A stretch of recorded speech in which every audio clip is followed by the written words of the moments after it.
Combien de temps tu passes par jour dans ton potager? En été, ça peut être facilement 8 heures de travail dans le jardin.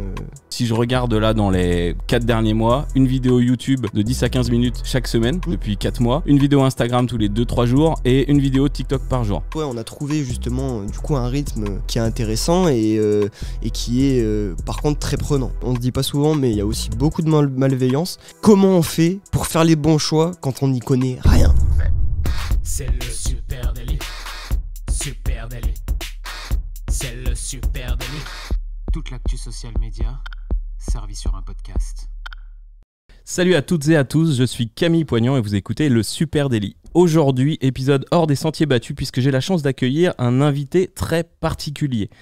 Si vous êtes passionné de jardinage, de biodiversité, vous êtes forcément déjà tombé sur ses contenus. Si vous aimez faire les choses par vous-même et dans la bonne humeur, vous avez forcément déjà enregistré l'une de ses vidéos.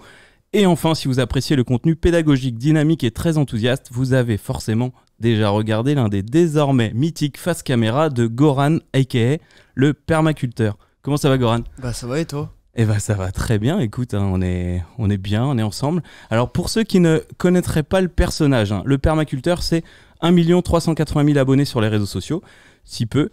Il s'est illustré dans des vidéos face cam pleines d'entrain qui te donnent immédiatement envie de mettre les mains dans la terre.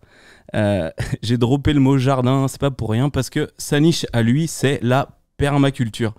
Il y a un tas de sujets que j'aimerais aborder avec toi aujourd'hui. J'aimerais qu'on parle de cette énorme quantité de contenu que tu publies, que tu produis, de la tonalité, Goran, des petits mots-clés, les intonations, de cette très belle communauté en ligne que tu as construit au fil des années. Un peu de stats, de data, parce que nous on aime bien aussi les data, et puis parler collab de marque éventuellement. Voilà, il y a énormément de sujets. La première question, la première orientation, et si je lâchais tout pour vivre dans la terre, dans mon terrain, dans la Drôme? Comment on passe de fac de philo à créateur de contenu spécialisé en permaculture? Et bah, je pense que la réponse c'est le hasard, hein. C'est le hasard peut-être qui m'a mené jusque-là. À la base, moi j'ai quitté les études de philo parce que ça me gonflait entre guillemets, hein. C'était pendant le Covid. Donc vraiment pas ce rythme de cours que tu pourrais avoir à la fac normalement. Donc j'ai très rapidement décroché. J'ai potassé, j'ai regardé pas mal de bouquins, de vidéos pour trouver en fait des trucs qui allaient m'intéresser et me faire kiffer quoi. Et je suis tombé sur la permaculture.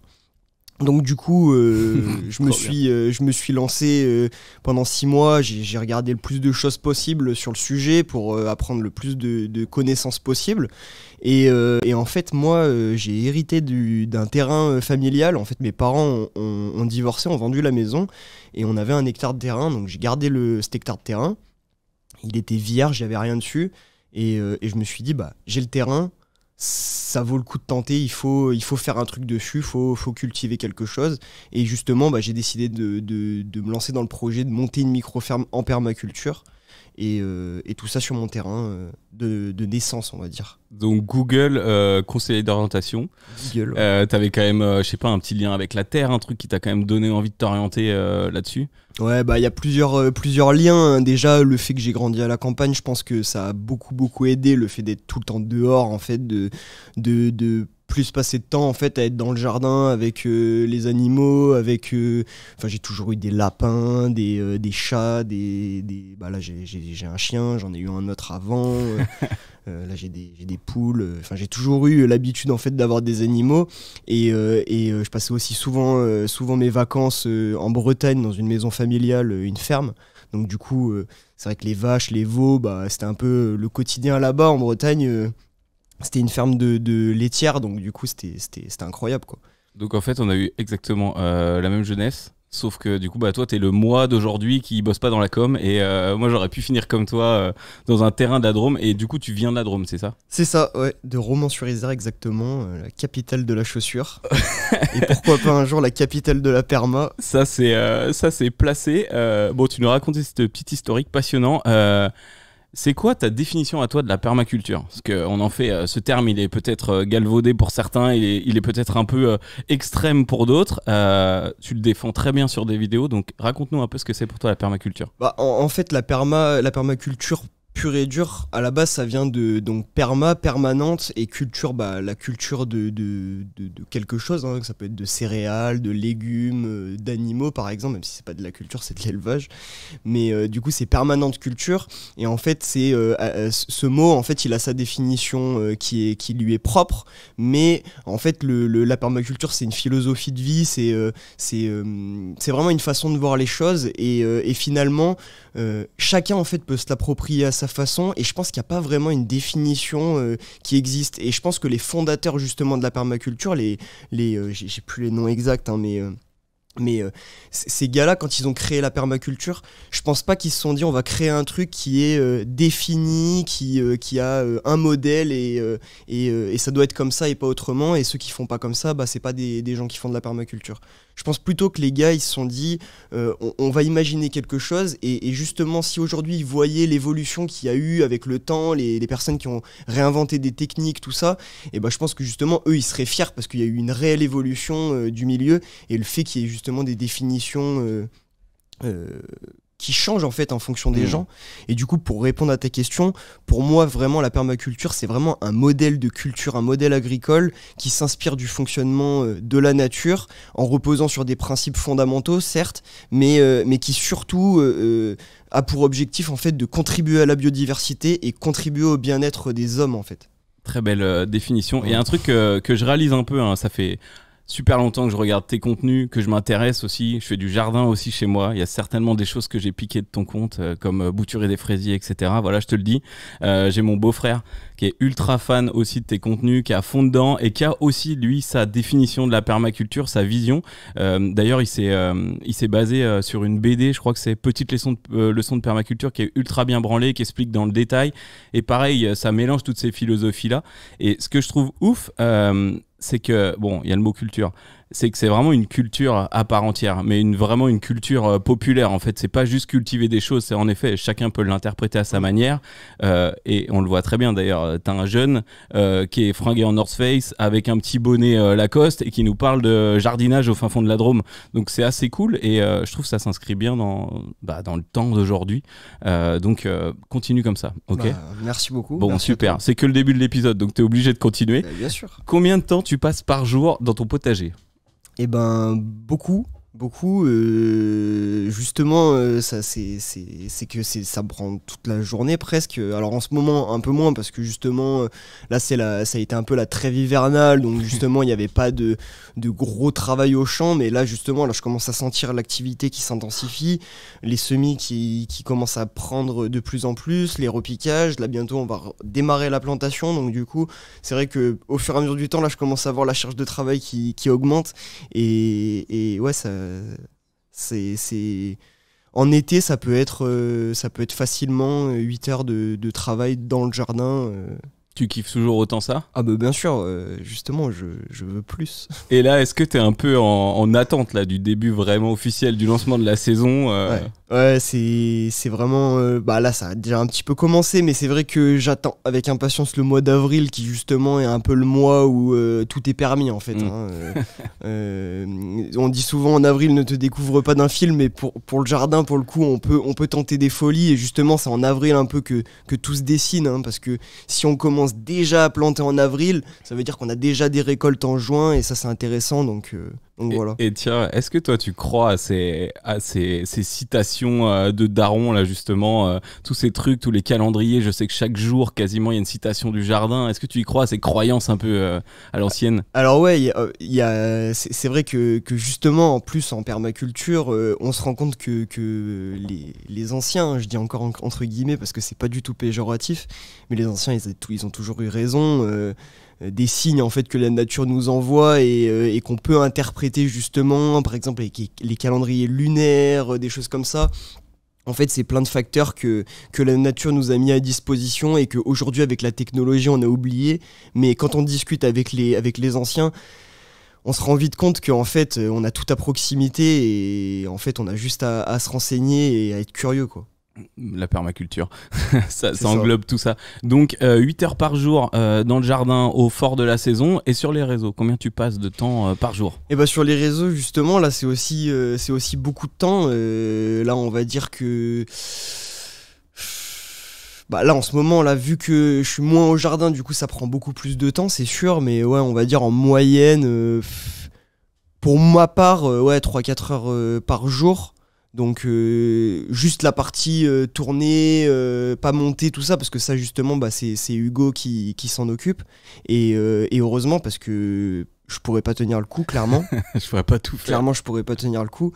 Donc c'est vrai que justement, bah voilà, aujourd'hui, je suis avec Hugo, donc Hugo avec qui je suis associé pour les réseaux sociaux, avec qui on développe tout ça.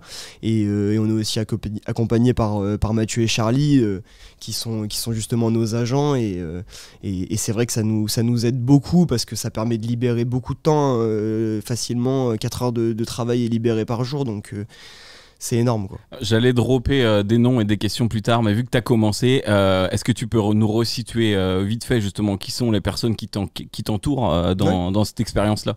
Et bah du coup bah premièrement il y a Hugo, donc Hugo c'est mon meilleur pote d'enfance, il est juste à côté de nous là, et du coup bah en fait Hugo on habitait à 100 mètres l'un de l'autre quand on était jeunes, donc on se connaît depuis de nombreuses années. Je me souviens de lui qui arrive en vélo avec ses cheveux longs et qui vient me parler de cartes Yu-Gi-Oh, Pokémon, tout ça. Et en fait Hugo quand il est parti il y a un an en Asie pendant 6 mois et avant de partir on s'était dit bah le jour où il rentre on pourrait peut-être faire un truc, il m'avait parlé de faire un site internet pour la ferme, de bah, potentiellement faire des vidéos, des choses comme ça. Hugo il a toujours aimé ça, faire des vidéos, il a un drone, il avait le stab, tout ça, donc du coup voilà. C'est lui qui fait les vidéos et qui les monte du coup. Justement voilà, et en fait quand il est rentré, 3 jours après être rentré d'Asie, donc pas de répit, on fait un barbecue et il me dit allez t'as pas une astuce là, on fait une vidéo là une petite vidéo de 30 secondes, là, bien condensée, on la monte, on la met sur TikTok et on voit ce que ça donne. Et ça a direct... et c'est parti de là. Assez bien pris, ouais. C'est parti de rien, quoi, vraiment de rien, d'une serre en film étirable, de 4 bacs acier et d'une tôle transparente, un iPhone 13 rayé et c'est parti quoi. Tu sais, ça c'est un truc qu'on dit souvent à nos clients et souvent aussi dans le Super Daily à nos auditeurs. En fait les gars, il n'y a aucune raison pour pas vous lancer, que ça soit du podcast, de la vidéo ou autre. Vous prenez un iPhone, même d'occasion, même un peu rayé, vous prenez une appli de montage, si vous êtes chaud, que vous avez de la thune, vous prenez la suite Adobe, mais en vrai faut se lancer quoi. Bah, Goran c'est la preuve, il avait un matos à l'ancienne et puis un pote et il est parti et voilà, aujourd'hui on en est là. On va parler justement de création de contenu, c'est un des cœurs de notre sujet. T'as un potager de 1500 mètres carrés, si je dis pas de conneries. C'est ça. À gérer, des poules à élever, on reparlera des poules aussi. Et avec tout ça, tu crées du contenu, énormément de contenu. Si je regarde là dans les 4 derniers mois, une vidéo YouTube de 10 à 15 minutes chaque semaine, depuis 4 mois, une vidéo Instagram tous les 2-3 jours et une vidéo TikTok par jour. Ouais. Donc pas tous les jours TikTok, ça dépend. Presque tous les jours. On essaye, mais c'est de plus en plus. Mais c'est vrai que c'est un peu compliqué à tenir le rythme. Et l'idée c'est pas de s'essouffler non plus. Donc c'est pour ça TikTok, on varie en fait. Ça dépend la période. Beaucoup. Voilà, sur Instagram pour le coup, là on essaye de respecter un rythme de 3 vidéos par semaine maximum. Ok. Voilà. Et alors comment t'es organisé pour sortir tout ce contenu? Il y a plein de trucs là-dedans. Il y a créer le contenu, écrire le script, publier le contenu. Comment t'es organisé pour faire tout ça?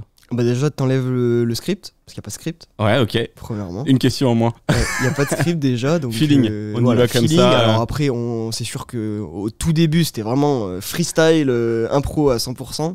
Et c'est vrai que petit à petit, on commence à prendre un peu le post-it, à découper la vidéo en grandes lignes, mais il n'y a pas de script. C'est les grandes lignes qui sont évoquées et c'est tout. Ok.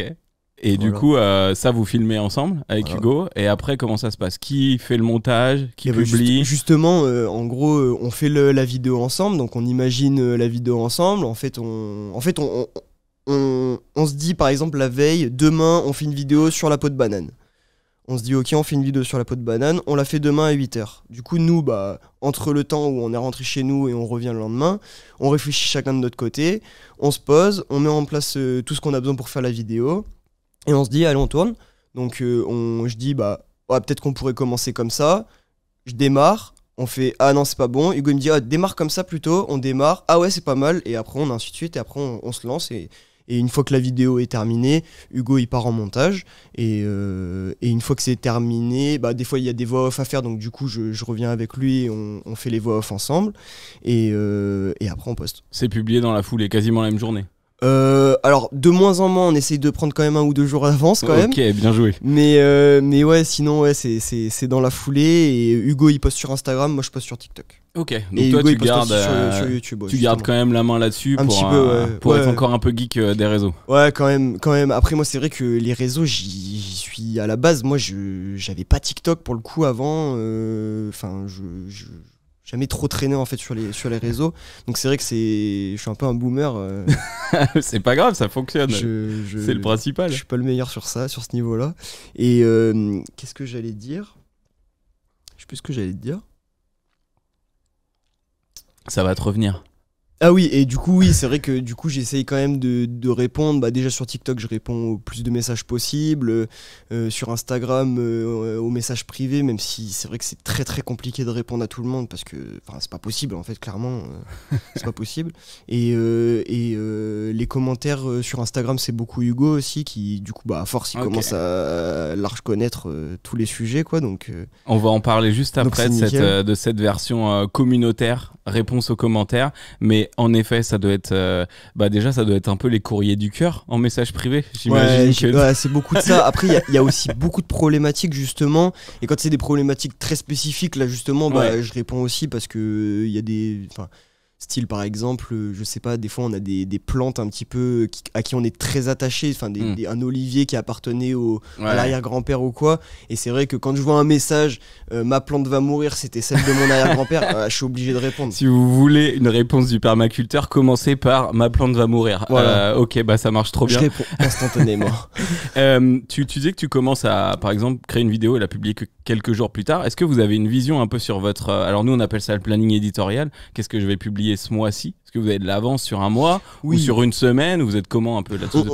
On sait quand même quel sujet on va évoquer, parce qu'en fait, vu que nous, c'est du vivant, c'est du naturel, en fait, ça s'adapte par rapport aux saisons. Et en fait, les sujets, finalement, ils sont déjà prédéfinis. Je sais que en décembre, je vais pas pouvoir parler de basilic parce que c'est pas la période.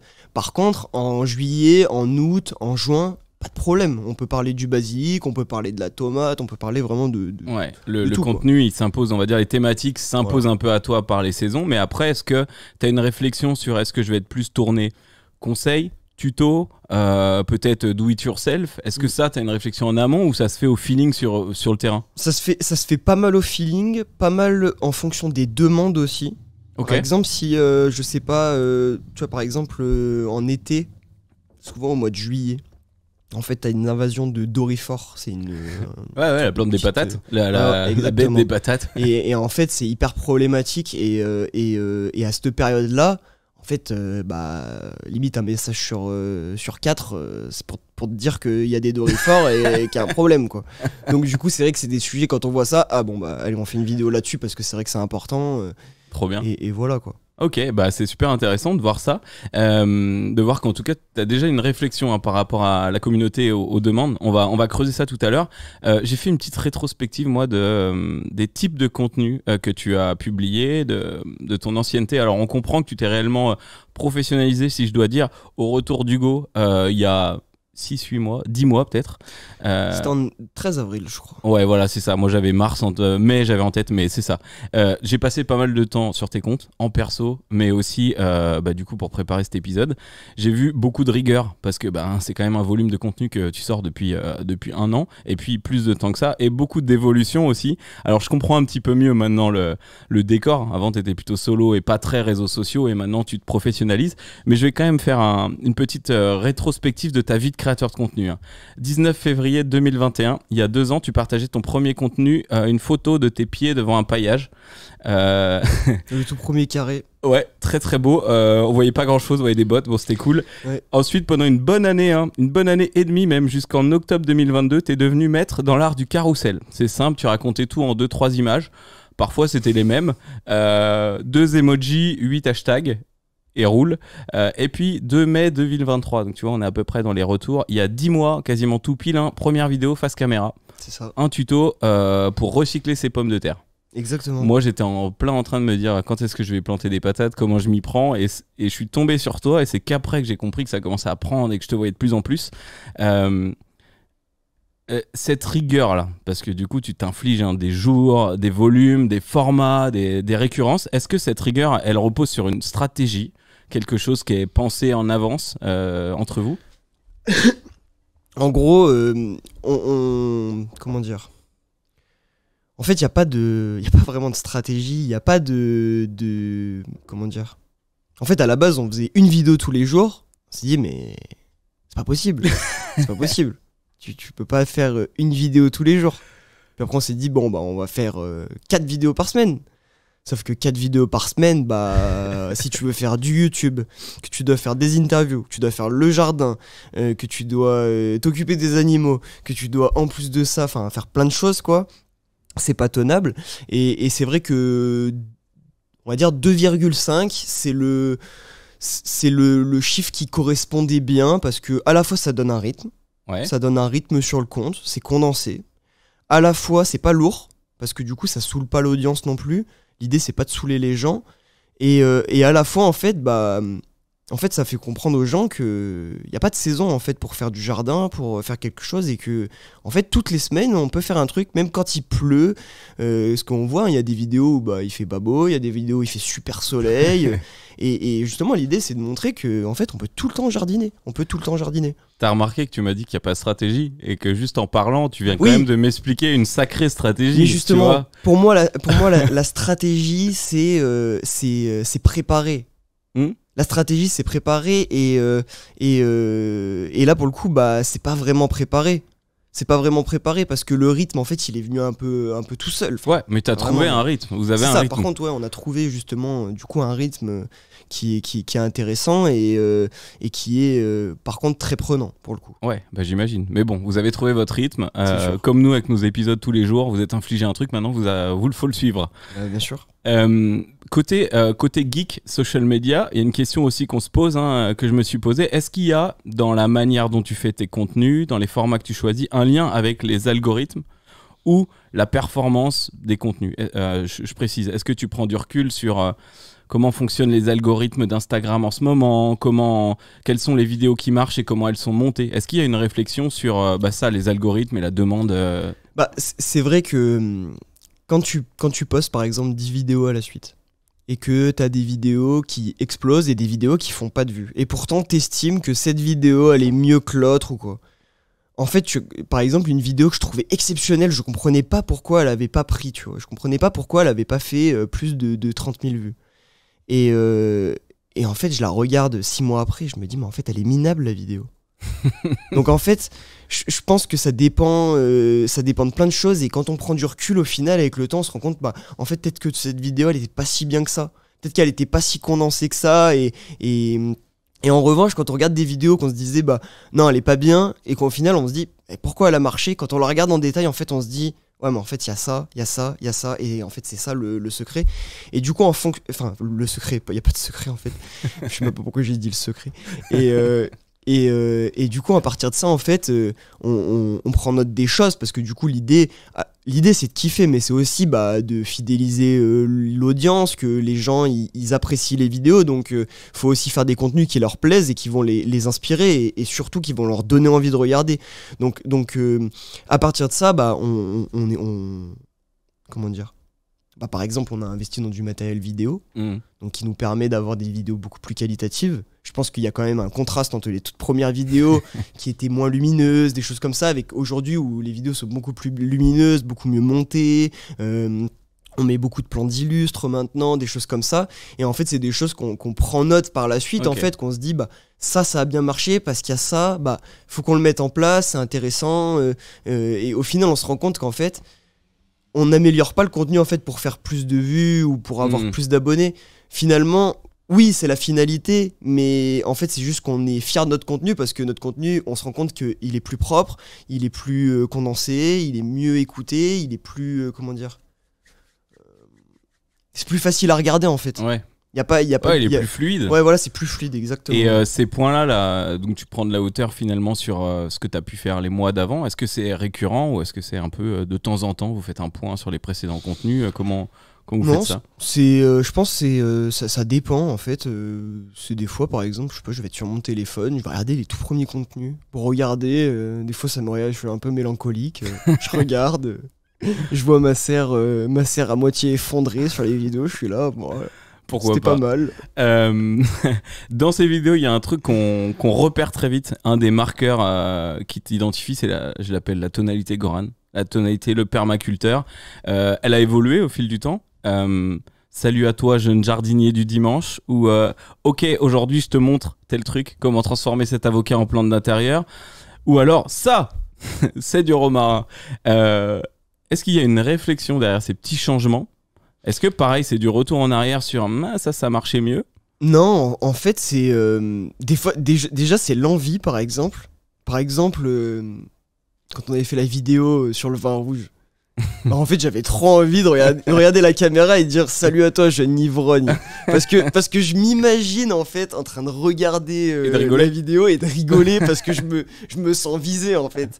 Et du coup ouais, c'est beaucoup de ça en fait. Par exemple, le jardinier du dimanche, c'est un peu provocateur et justement je trouve ça drôle. J'imagine bien la personne sur son canapé en mode putain, moi je suis pas un jardinier du dimanche, et il se lève et il va au jardin quoi. Donc c'est vrai que c'est un peu ça l'idée de allez, on se lève et on fait un truc quoi. Tu sais, chez Supernatif, on a dans les lectures d'algorithmes qu'on a, il y a un truc qui est écrit nulle part et qu'on a en tête, c'est le c'est trop ça. Le c'est trop ça, c'est quand tu es en train de regarder une vidéo où on dit POV, toi, quand ta meuf te demande un truc et que t'es mort de rire et que tu te dis c'est trop ça. Bah en fait, je trouve que dans tes vidéos, il y a ce truc là où tu dis putain, c'est vrai que je suis un jardinier du dimanche, faut que je lève mon cul et que j'y aille, tu vois. Ouais, et en fait, ça, c'est pour nous, c'est l'ingrédient. Je te le donne gratos, hein. C'est l'ingrédient magique. Quand tu arrives à toucher vraiment un petit sentiment, un petit feeling de ta communauté avec une expression ou un truc, tu les accroches. Tu as déjà passé le cap des 3 secondes de lecture de ta vidéo, tu sais, où les gens de rétention. Puis après, t'as plus qu'à dérouler. Non, en tout cas, sûr. Ça se fait naturellement du coup. C'est exactement ça. Chez toi. Alors, t'as plusieurs petites, on appelle ça des gimmicks, hein, du coup, des manières d'introduire ou des petites phrases qu'on retrouve souvent. T'en as une à la fin que j'ai jamais compris. Je vais te poser la question. Abonne-toi ou je te siffle. Ça vient d'où ça? Alors du coup, ça vient de quoi? Ça vient de je plantais du chou. De la salade, donc j'étais dans le... En 1773. C'était de la salade, j'étais dans le champ avec Hugo, on faisait une vidéo sur le semis de salade, sur la plantation des salades, et on n'arrivait pas, c'est peut-être la 4e ou 5e vidéo qu'on faisait, hein. On n'arrivait pas à conclure la vidéo en fait, c'était nul à la fin. Ça faisait en mode... et si t'as bien aimé cette vidéo, abonne-toi ou t'as un truc comme ça. Et c'était ridicule quoi. La tonalité que j'avais, c'était pas bon. J'avais pas envie de faire ça. Et on s'y est repris à 15 fois. Et avec Hugo, on était saoulés. Et il faisait chaud, je m'en rappelle. Et il me dit quoi? Bon, allez, dis abonne-toi avant que je te siffle. Et après, c'est terminé, on arrête. Et en fait, je regarde et il me fait. C'est marrant. C'est pas mal quand même. C'est pas mal du tout finalement. Et on fait. Bon, allez, je lui dis, allez, mets-la, qui tente rien à rien, au culot. Ok, très drôle. Et maintenant, quand on le met pas, c'est il est où le abonne-toi avant que je te siffle dans les commentaires. Donc ça répond un peu à ma question d'après. Est-ce que tu vois un intérêt dans ces petites gimmicks, ces manières? Oui, ça manque aux audiences finalement. Bah, c'est-à-dire ça manque aux audiences. Bah, t'as des gens qui peuvent te dire, elle est où la petite phrase de fin, tu vois? Ouais, bien sûr. Bah, c'est après chacun a son petit truc. Hein. Il y en a plein, ils ont juste un petit mot ou un petit truc qu'ils mettent dans leur vidéo qui fait que justement, bah, t'as envie de regarder d'autres vidéos. J'ai pas d'exemple précis en tête, mais Non, mais je vois très bien. On avait eu Beijing Clean, qui est un mec qui est fan de ménage. Je sais pas si tu vois. Tu vois qui je c'est? connais pas du tout. Il est fan de ménage. Il adore nettoyer les trucs. Il va dans le bar en bas de chez lui pour nettoyer les vitres du bar. Ok. Et il fait tout à base de produits naturels, notamment beaucoup de savon, huile d'olive, savon noir et tout ça. Et il invente ces trucs. Et il a toujours aussi des petites gimmicks très pro avec un langage très verbeux au début. Et ça, c'est son truc à lui. Ouais. Et il dit en fait, ouais, c'est vrai que ça marque le truc, ça accroche dès le début et ça permet de continuer. Donc toi, t'en as aussi des gimmicks et ça a l'air de bien fonctionner. J'ai une autre question. Alors, je sors un peu du registre gimmick. Pourquoi ton compte c'est le permaculteur? Alors là, justement. J'ai une idée, mais j'attends la réponse. Allez, je veux d'abord ton idée. Je me suis dit, le gars, il a trouvé son truc, le permaculteur, trop bien, je vais déposer mon nom de domaine ou mon site comme on le ferait. Merde, c'est déjà pris. Non. C'est pas ça. Non, c'est pas ça. C'était pas pris le permaculteur. Le permaculteur n'était pas du tout pris. Alors, raconte. C'est on fait le compte. Donc à la base, le compte TikTok s'appelait la ville massée ou la micro-ferme. Ok. Donc c'est un TikTok que j'avais fait. J'avais mis 3 TikTok. Ok. Ça n'a pas marché. Et donc au bout d'un moment, on avait 2 ou 3 000 abonnés, je crois. Donc du coup, on change, hein, on met le permaculteur. Et on continue, on fait des vidéos, tout ça. On monte à 80 000 abonnés. Et là, on était assis avec Hugo. Et il me regarde, il me dit « Oh, il y a un problème ?» Je lui dis « C'est quoi le problème ?» Il me dit « Regarde le nom du profil !» Je lui dis quoi? Il me dit mais lis. Je lui dis mais qu'est-ce qu'il y a? Il me dit mais c'est écrit le permaculteur. Je lui dis mais non et tout. Je regarde, je vois que on peut modifier. Je modifie, je veux mettre le permaculteur. Ça remet le permaculteur. Du coup mort, on peut pas modifier. Faute de frappe. Du coup on se dit en vrai c'est tellement drôle que allez on laisse et du coup c'est resté et voilà. Mais du coup c'est juste le arrobas finalement. Non mais j'adore. C'est juste voilà, c'est pour la petite histoire, c'est marrant. J'adore. En vrai, ça empêche pas ton référencement quand on tape le perma ou perma, on te trouve. Mais j'ai trouvé ça drôle. Il y a des tonnes de possibilités et que ça soit une connerie ou une correction automatique, je trouve ça très drôle. C'est surtout qu'on s'en est rendu compte un mois après à 80 000 abonnés quoi. Donc c'est vrai qu'on était là en mode ok. Ok, ça aurait pu être pire, c'est pas si pire, c'est assez drôle, mais la communauté, t'as déjà commencé à me donner des billes, je vais réorienter tout ça. On a j'ai balancé quelques chiffres vite fait au début. 1 380 000 abonnés cumulés, 891 000 abonnés sur Instagram, 390 000 sur TikTok, 100 000 sur YouTube en 4 mois de contenu à peu près. C'est monstrueux, voilà, c'est dit. Quel lien, toi, t'entretiens avec tous ces gens? Ça fait du monde. C'est-à-dire un lien? Je sais pas, dis-moi. Est-ce que tu te sens connecté à eux? Est-ce que tu échanges? T'as commencé à me donner des billes un petit peu, hein. Tu réponds en message privé. En fait, je pense que on est tous pareils. Enfin, clairement, en fait. Enfin, je suis comme eux. Et je pense que c'est peut-être le truc, en fait, c'est qu'en fait, on a tous la même vie. J'ai la même vie que tous les gens qui me suivent. Je suis pas à Bali ou à Dubaï sur un yacht. J'ai mes New Balance toutes sales. Donc, c'est pour ça peut-être que le fait qu'il y ait de la proximité entre guillemets, c'est que en fait on est tous pareils et voilà quoi. Ok, tu m'as dit, hein, tu réponds aux commentaires, vous répondez, vous êtes sûrement équipés à plusieurs pour le faire, aux messages privés. Du coup, ma question suivante, t'as l'impression d'être proche d'eux? Moi, j'ai plutôt l'impression que oui, parce que tu te forces à répondre à tout ça. Ouais, clairement. En fait, je suis plein de gratitude. Je suis plein de gratitude et de comment dire? Parce que pour moi, je le prends comme des gens qui me soutiennent et qui ont aussi un peu cru en moi, entre guillemets, d'une manière ou d'une autre. Et moi, en fait, je suis juste plein de gratitude et clairement sur le cul, en fait, parce que j'aurais jamais pensé ça. Et en fait, si je pouvais tous les avoir devant moi, je saurais même pas quoi faire, en fait, parce que... T'as pas les bras assez longs pour faire un câlin. J'ai pas les bras assez longs, ouais, mais franchement, c'est que... Ouais, j'ai même pas les mots, en fait. Tu veux pas nous inviter pour un barbecue? Je peux si. peut-être t'aider à trouver une solution. J'ai un bras zéro, mais je sais pas si on pourra faire assez. Hein. j'ai compris que vous splittiez un peu la manière de répondre aux commentaires et tout. Comment ça se passe? Toi, tu prends la partie message privé, vous avez chacun un temps dédié pour répondre à tout ça? Non, en fait, ça dépend. On est tous les deux connectés sur le compte et en fonction des questions, des messages qu'on reçoit, tout ça, on répond. Moi, c'est beaucoup le soir plutôt que je réponds. Parce que la journée, je suis pas trop sur le téléphone. Mais le soir, ouais, quand je suis dans mon lit, je réponds. Je vois un peu les messages qu'on reçoit. J'essaye de lire le plus de messages possible. Hein. Répondre, clairement, c'est pas possible. À tous les messages, c'est pas possible, mais j'essaye d'en lire un maximum, quoi. Ok.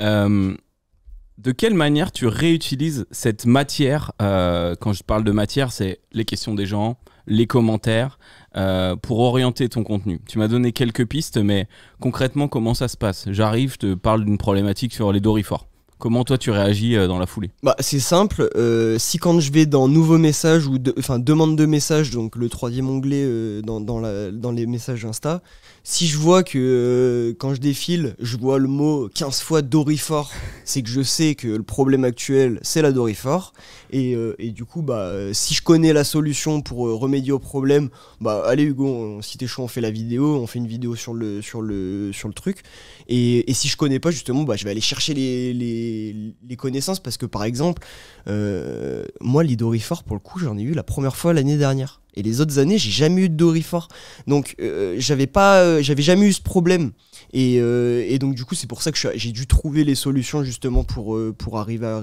résoudre le problème mais c'est vrai qu'il y a des problématiques justement que j'ai pas du tout moi par exemple sur mon terrain que justement je dois aller chercher, je dois aller creuser, me renseigner pour trouver ce qu'il faut quoi. C'est qui ton expert jardin? C'est Google ou c'est Google, t'as un grand-père ou un papy dans le coin qui t'aide? Non, justement, mon grand-père il est plus là aujourd'hui pour m'aider malheureusement, mais ouais, mon gros coup de pouce en vrai c'est les cours en fait.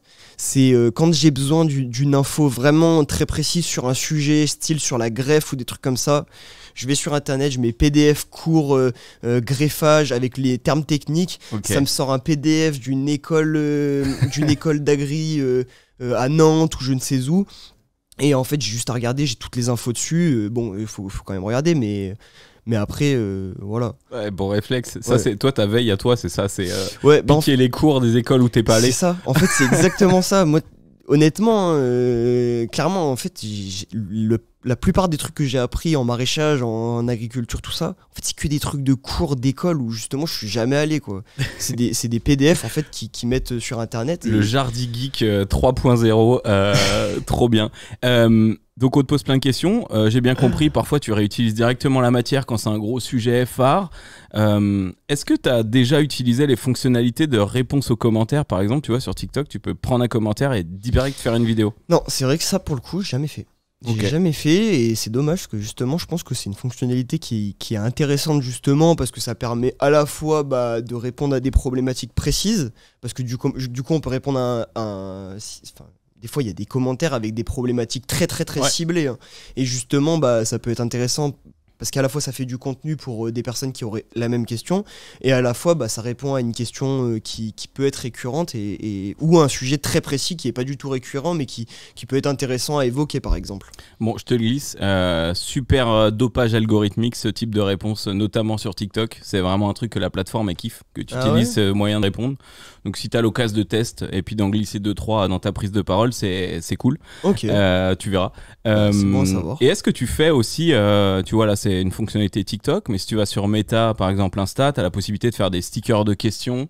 Est-ce que tu vas chercher en story, je parle, est-ce que tu vas chercher aussi d'autres manières d'interagir avec la communauté que seulement les commentaires ou la messagerie privée?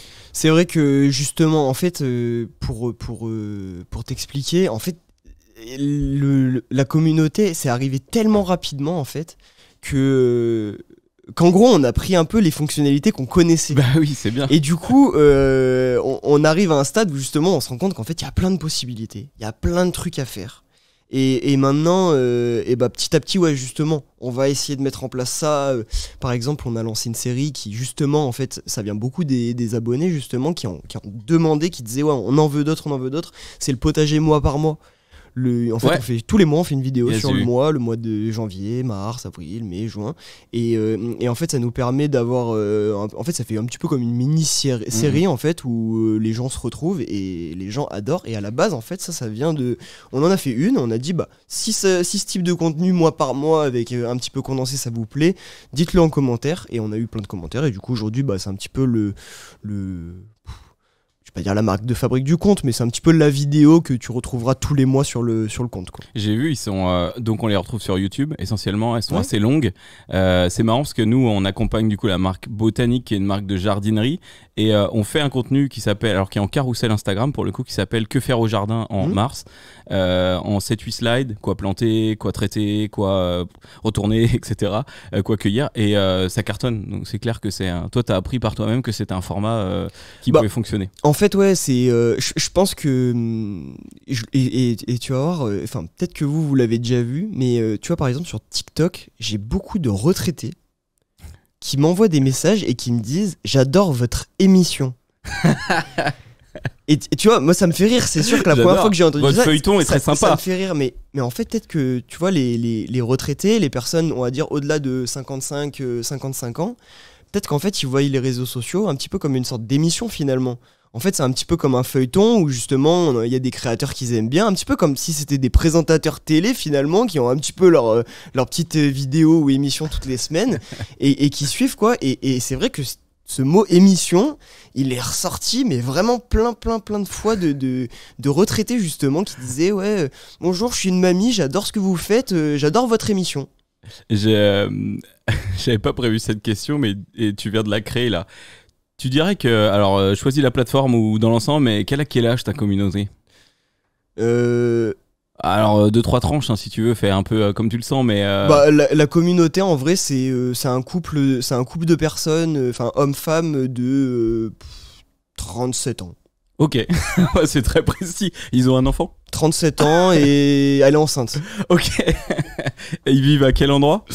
On a besoin de ça. Ils sont au 8e étage à Paris. Ok, ah ouais, donc on est sur... Non, mais ça pourrait, hein, non, honnêtement, pour le coup, là, je pourrais pas te dire, mais je sais qu'en tranche d'âge, à peu près, on est sur entre 30 et 45, la majorité, ouais. Ok, trop bien.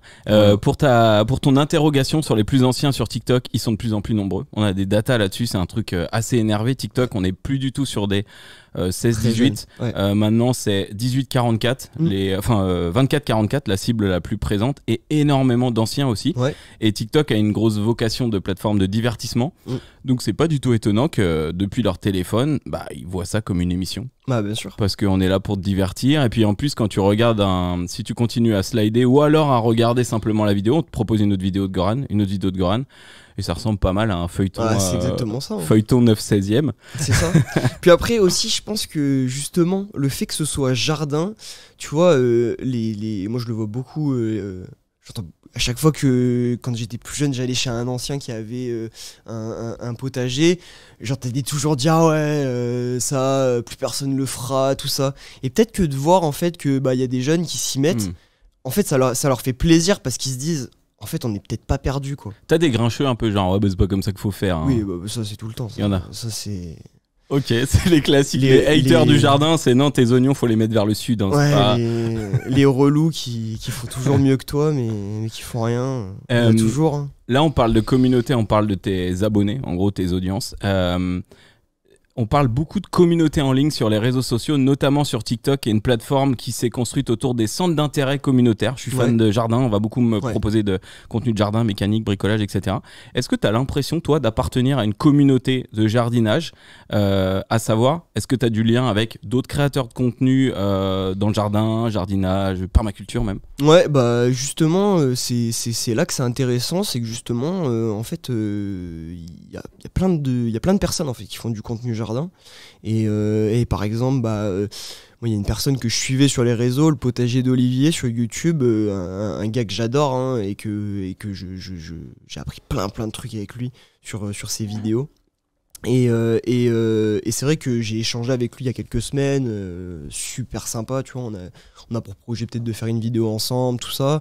Il y a Jigme aussi par exemple, avec qui on a discuté, qui est très très très très sympa. J'ai grave hâte de le rencontrer et tout, je pense que c'est un gars qui est dingue en vrai, ça doit être ouf. Et plein d'autres créateurs, tu vois, il y a Frenchy Gardener, Patrick qui habite en Belgique, je crois, ou en Allemagne. Je sais plus, et qui fait des vidéos en fait sur son balcon. Ok. Donc Trop bien. il fait de la permaculture sur son balcon. Ok, trop bien. Donc c'est top, et il y a plein de créateurs comme ça, et c'est vrai que c'est cool de voir qu'il y a une communauté justement là-dessus et qu'on peut discuter, interagir. Voilà, c'est cool. Ok. Et bah écoute, en tout cas ça marche bien, donc continue avec cette communauté. Merci. Je fais un petit tour aussi du côté de plateforme un peu plus large. J'ai l'impression que la plateforme qui a le plus explosé et qui t'a fait peut-être le plus perdurer, c'est Insta, où on est sur 890 000 abonnés et quelques en 10 mois. J'imagine qu'avant, ça devait être assez petit avant d'exploser. Ouais, bah la base, hein, tu sais quoi, je vais te le sortir en direct. Hein. J'étais tellement dingue, moi, à l'époque, que j'ai fait un dossier. J'ai fait un dossier. Jour par jour, capture d'écran. Jour par jour, capture d'écran. Tu vois, le 14 avril 2023, donc on était déjà à la 5e vidéo, on était à 331 abonnés sur TikTok. Et sur Instagram, c'était... Voilà, 23 avril 2023. Ok, 148 abonnés, donc ça a pété en mai à peu près, quelques semaines après. En fait, ça a pété le 3 juin. Ok. Le 3 juin 2023, 100 000 abonnés en moins de 24 heures. Mais c'est bien connu, c'est le point de convergence entre la Lune et les algorithmes. C'est comme ça. Hein. C'est calendrier lunaire. C'est le fameux 3 juin. Toi, c'est quoi la plateforme sur laquelle tu t'éclates le plus ? Je pense que... Franchement, je pense que c'est YouTube. Dans le sens où c'est... En fait, Insta, j'aime beaucoup, mais c'est vrai que ça demande une rigueur énorme. Ça veut pas dire que YouTube ne demande pas de rigueur. YouTube demande une rigueur, mais pas... comment dire ? Instagram, il faut tout le temps que ce soit condensé. Il faut tout le temps que ce soit prenant et que ce soit très rythmé. Ouais. YouTube, ça peut être chill. On peut se poser autour d'une table, discuter comme ça, tu vois, c'est beaucoup plus tranquille, et c'est ça, moi, que j'aime. Je préfère largement tourner tranquille, parler. Moi, j'aime beaucoup développer, en fait. J'aime pas... Bah, on va le voir, hein, vous verrez, cet épisode dure 2h40. Bon, bah... Ok, donc ouais, YouTube, c'est là où tu kiffes le plus. Insta, clairement, ça a besoin d'être speed. On est aussi sur des formats vidéo Reels divertissants, donc ils doivent captiver très vite et donner une info aussi rapidement. C'est ça. Sur TikTok, est-ce que tu dupliques du contenu Insta ? Ouais, t'es là-dessus pour l'instant. Ouais, c'est le même. Pour le moment, c'est le même contenu, et justement, l'idée, en fait, c'est d'évoluer ça, en fait. Ok. C'est d'évoluer ça, et ça, en fait, ça va venir avec le temps, parce que, en fait, il faut se dire qu'aujourd'hui, la ferme, elle n'est pas ouverte au public, et pour le moment, il n'y a pas grand-chose. Mais quand elle va être ouverte, là, ça va pas déconner, là. Toutes les infrastructures, qu'il y aura du personnel, que j'aurai des employés avec qui je pourrai travailler, et en fait, il faut se dire que ce sera un terrain de jeu immense, un terrain de jeu d'1 hectare, avec plein de recoins d'endroits où il y a des animaux différents, des plantes, des scies. Et à faire des vidéos, en fait, ça va être génial, parce qu'on va pouvoir faire du contenu qui va être tellement varié, ça va être à la fois pédagogique, drôle, divertissant, même éducatif. Moi, l'idée, c'est de faire venir tout le monde, en fait. Moi, je veux faire venir aussi des chercheurs, par exemple, pour mener des expériences, des trucs comme ça. Donc, quand tu feras tout ça, un petit conseil, pense chaque coin comme un plan de caméra. Ouais, exactement. Nous, c'est ce qu'on a fait dans les autres locaux qu'on a mis en place. On s'est dit, ok, il faut que chaque endroit puisse être utilisé avec une cam derrière et que ça soit joli.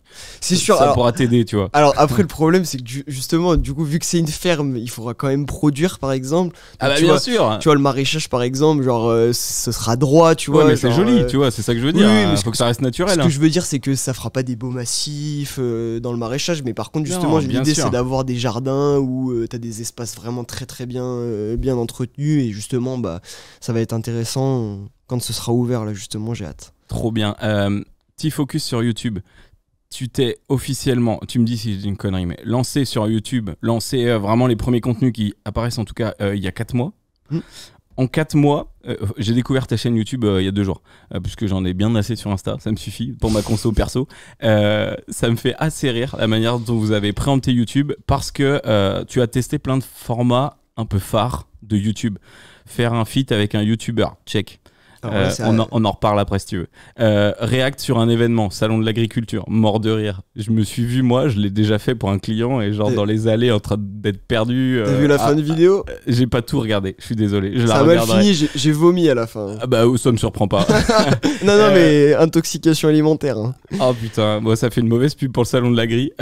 Tuto / do it yourself, aussi on retrouve de ça. Et c'est FAQ, le jardin en avril, choses comme ça. Ouais, ça. Donc t'as testé plein de choses. Est-ce que tu penses que pour fonctionner sur YouTube, il faut trouver le bon format, tester les formats? Je pense qu'il faut kiffer. En vrai. Maxi conseil. En vrai. Raison. Non, en vrai, franchement, je te jure, c'est vrai qu'il y a trop de personnes, tu vois, sur les réseaux et tout, qui disent ouais, faut aimer ce qu'on fait et tout. En vrai, ils ont pas tort, franchement. Il y en a beaucoup, c'est des escrocs quand ils disent ça, mais franchement.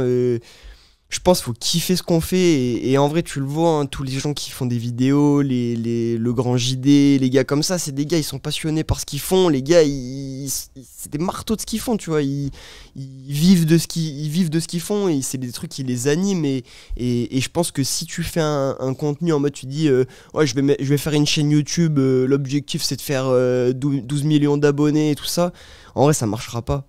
Parce que tu vas t'enfermer. Ça va être très long. Voilà, où ça va être très long, mais tu vas t'enfermer dans un truc, t'auras une vie pourrie.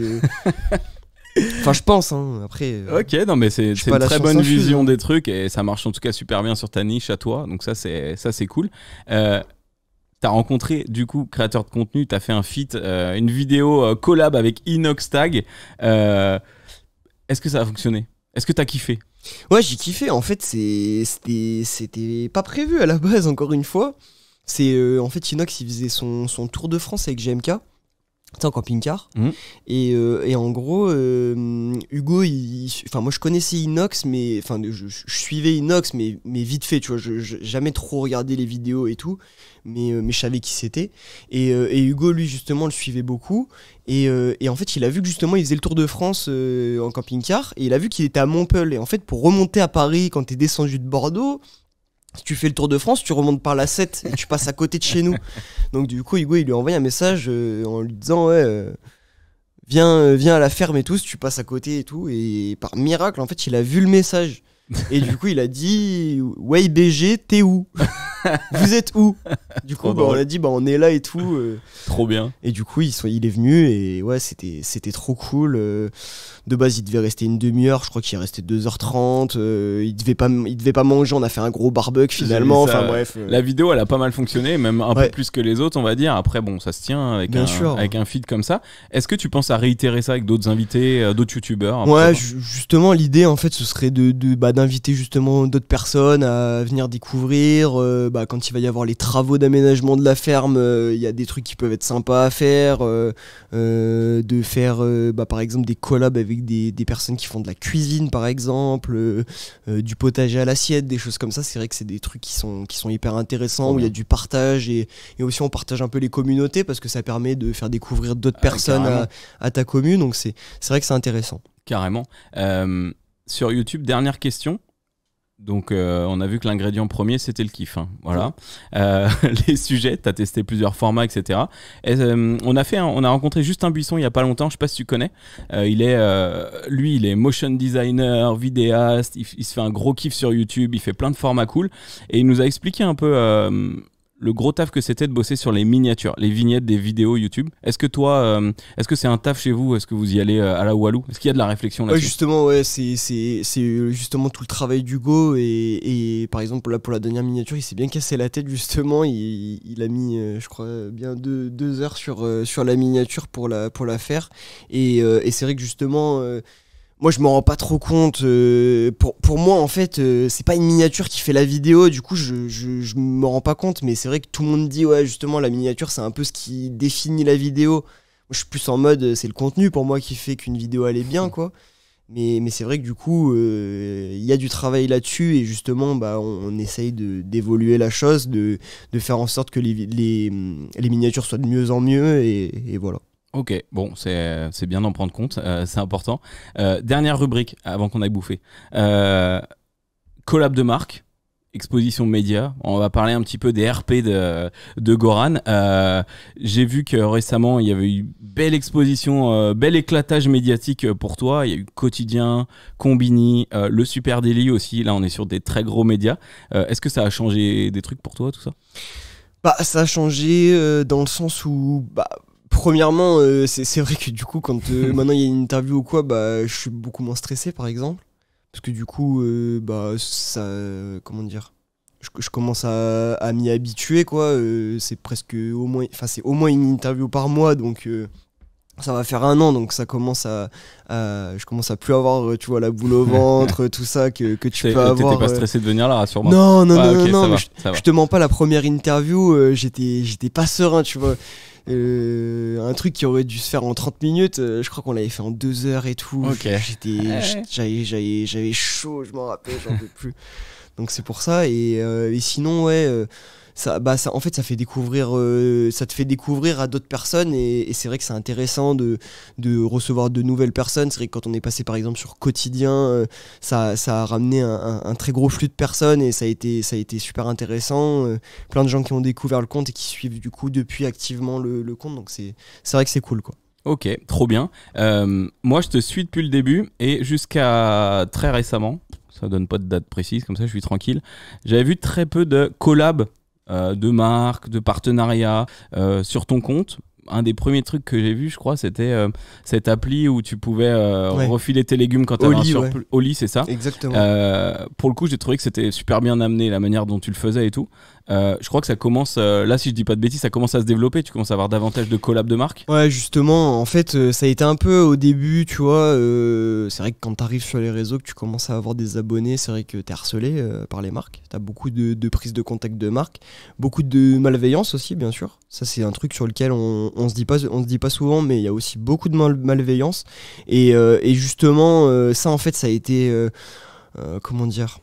En fait, comment on fait pour faire les bons choix quand on n'y connaît rien ? Ouais. Et ça, c'est le gros problème. Parce que t'arrives dans un milieu que tu connais pas. Ouais. T'arrives dans un milieu que tu connais pas du tout, que tu maîtrises pas du tout, et sur lequel personne peut vraiment te conseiller. Parce qu'en fait, personne n'y connaît vraiment, tu vois. Goran, c'est un putain de panneau d'affichage. Hein. C'est-à-dire quand on est dans la com, on se dit putain, lui c'est un panneau d'affichage. Et toi, tu sais pas comment gérer ton panneau, quoi. C'est ça. Et justement, en fait, moi, je veux pas devenir un panneau. C'est que l'idée, c'est que je suis pas influenceur, quoi. Moi, je suis agriculteur et je fais de la création de contenu avec mon meilleur pote. Et voilà, quoi. Donc nous, c'est plus collaborer avec des marques, en fait, pour réaliser des projets ensemble, en fait. C'est pas je mets en avant le dernier robot mixeur parce qu'il est rose et il est trop beau et il y a une promo dessus. Moi, en fait, je mets en avant moi, j'ai envie de réaliser tel produit. Par exemple, je te donne un exemple.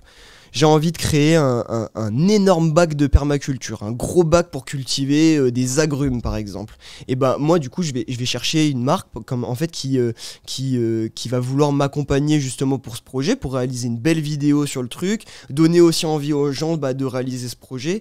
Et on n'est pas dans une démarche de je fais la promotion d'un produit ou quoi. Ça colle avec tes projets en général. Voilà, c'est ça. Faut que ça colle avec les projets et voilà, quoi. Il faut aussi que la marque, elle soutienne le projet de base, quoi, qu'elle soit en alignement avec les valeurs. Ça, c'est une évidence aussi. Donc c'est comme ça au final que tu choisis les marques, c'est alignement avec tes valeurs et puis trouver un projet commun, exactement. Quelque chose que toi tu as besoin de mettre en avant et de développer c'est ça. À ce moment-là. Après il y a aussi la possibilité, enfin le cas où on peut mettre en avant une marque, une association ou un organisme parce que justement je trouve que c'est incroyable ce qu'ils font, tu vois. Ouais, ok. Tu sais, je sais pas, une société qui lance un truc, une association qui a pour but de planter des arbres dans toute la France, là c'est différent que si c'est une marque qui veut vendre du pétrole, par exemple.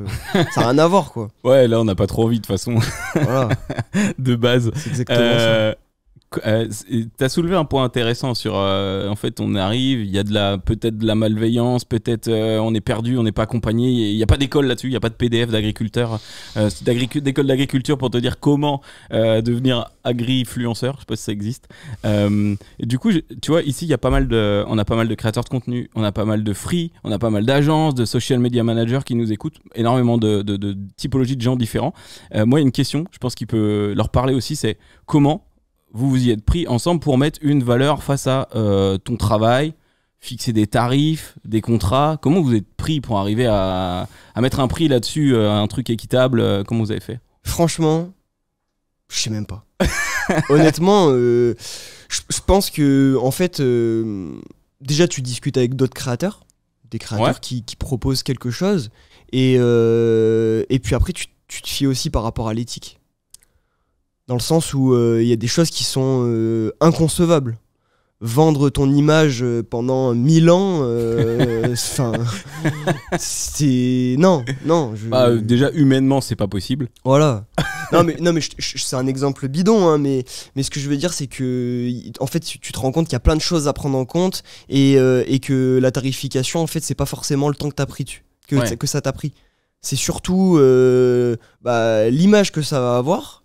Deuxièmement, le temps que ça t'a pris, bien sûr, mais surtout l'impact et quelle est la société ou l'organisme qui... Sur combien de temps ça t'engage, ça engage ta personne. Donc en fait, tu te rends compte qu'il y a ça et tu te rends compte en fait que en fait, il n'y a pas de prix et que c'est pas à toi de le décider, que tu vois, c'est justement là qu'on s'est rapproché d'agents qui sont du métier et qui ont la valeur des choses et qui savent ce qu'il faut mettre en avant, ce qu'il faut pas mettre en avant, et voilà.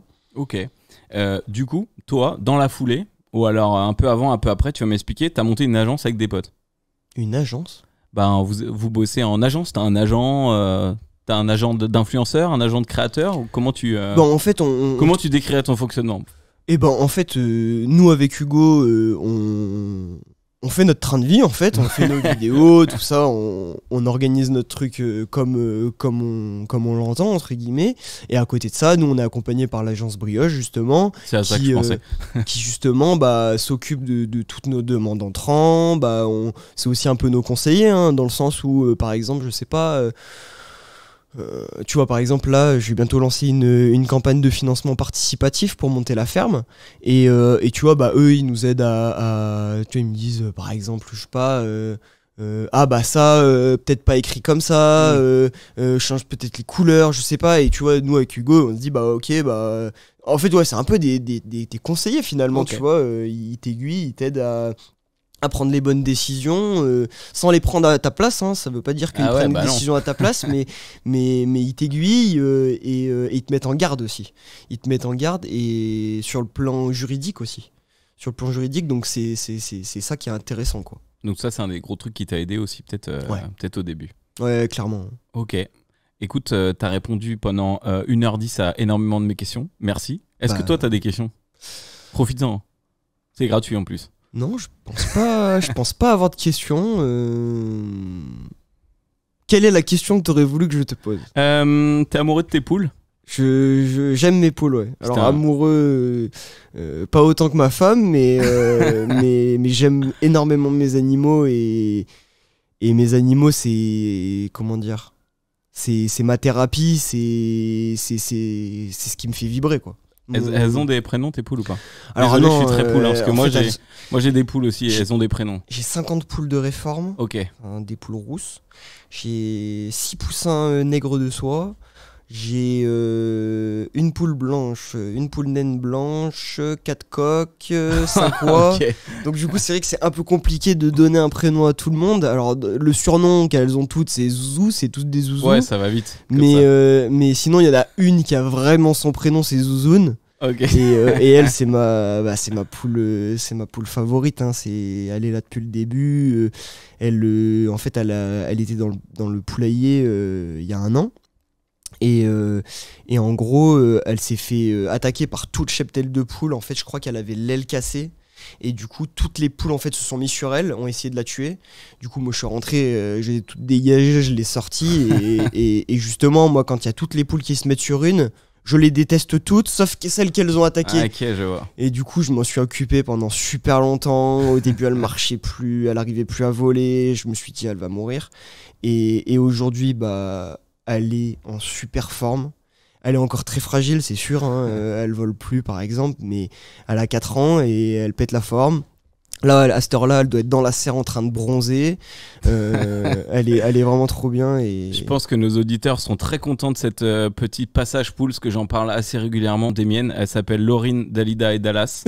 Elles me suivent partout. Alors moi, tu vois, je peux organiser comme chez toi. Hein. J'ai pas 200 poules, j'ai pas 1500 hectares. Par contre, elles me suivent partout. Elles sont dans mes pattes tout le temps. Je sais que bon, pour la permaculture, la biodiversité, des fois, il faudra les calmer, parce qu'elles bouffent un peu trop les vers de terre. Mais bon. C'est pas grave. Elles apportent tellement de matière organique dans le sol, elles contribuent tellement que... Un de manger, c'est 10 de pousser. Ok, on va rester là-dessus. Goran, merci beaucoup pour tes réponses. Merci à toi. Merci pour cette interview. Continue comme ça. Merci. Pour ceux qui ne le connaissaient pas ou qui ne le suivaient pas encore, allez voir, franchement, il y a un bel enthousiasme derrière ces vidéos. Il y a pas mal de choses aussi dans l'inspi à apprendre. Et rappelez-vous d'un truc, ce qui doit driver tout, c'est le kiff. Ouais, a priori, exactement. c'est la meilleure recette. Et puis après, bon, il y a les datas, les stats et les algorithmes. Mais on part là-dessus en premier. Merci Goran. Merci je vais à toi. appuyer sur le bouton de fin et je te dis à très bientôt. À très bientôt. C'était pas du tout le bouton de fin, il est là.